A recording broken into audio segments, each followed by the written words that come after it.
আজকে অসময়।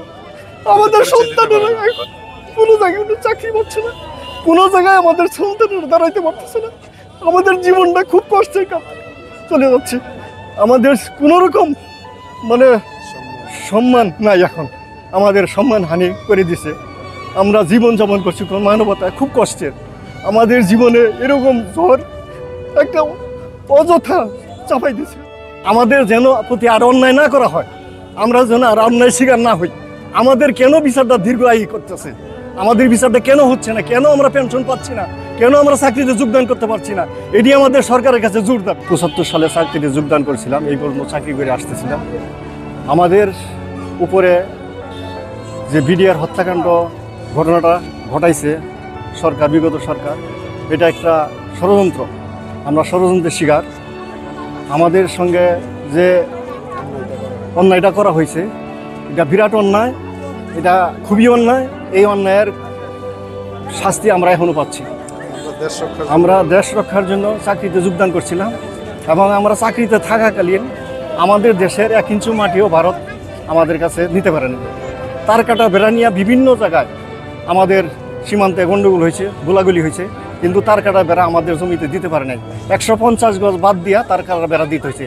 এটা নিয়ে অনেক গোলাগুলি হয়েছে, অনেক বিএসএফ মারা গেছে আমাদের হাতে।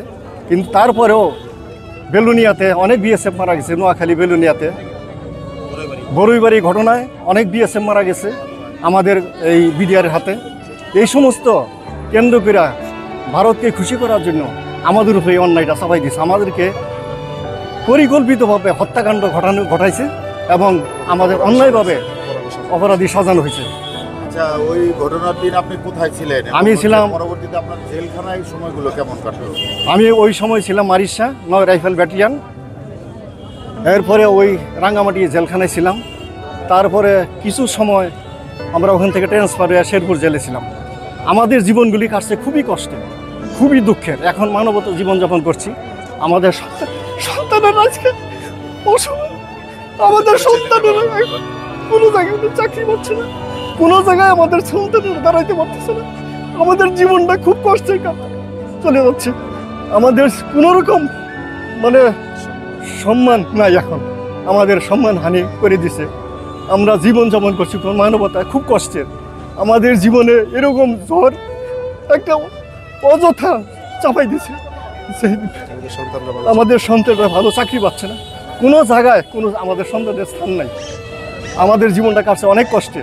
এখনও জেলখানায় অনেক লোক জেলখানা আটকে রাখছে। এই জেল ভাইদের মুক্তি দান করে সমস্ত উপদেষ্টার কাছে আকুল আবেদন এবং প্রধান উপদেষ্টার কাছে আকুল আবেদন, দেশবাসীর কাছে আকুল আবেদন, আমাদের অন্যায় যেন এই অন্যায় করে অন্যায় আমাদের চাকরিতে পূর্ণ বহন করা হয় এবং যাদের পেনশনের সুযোগ সুবিধা সময় হয়েছে তাদেরকে সরকারি সুযোগ সুবিধা সহ যাদের পেনশনের ব্যবস্থা করা হয়। আমরা এটি সরকারের কাছে জোর দাবি জানাচ্ছি। আমাদের যেন প্রতি আর অন্যায় না করা হয়, আমরা যেন আর অন্যায় শিকার না হই।